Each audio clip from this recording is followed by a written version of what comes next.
Hey guys, today I'm going to be showing you how you can verify any Geometry Dash level with no hacks. We're just in the Steam game here.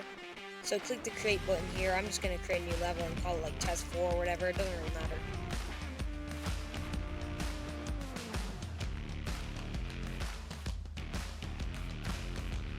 Now that we're editing it, I'm just going to make it impossible. I'm just going to add a ton of spikes and stuff. It doesn't matter. I'll speed up this part.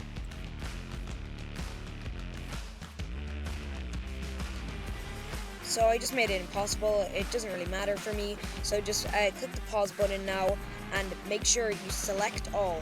You select all over here, and then everything should have a green outline. Now what you need to do is go to edit group and pick high detail. Now you just save it, and when you're playing, pick low detail here and then press play.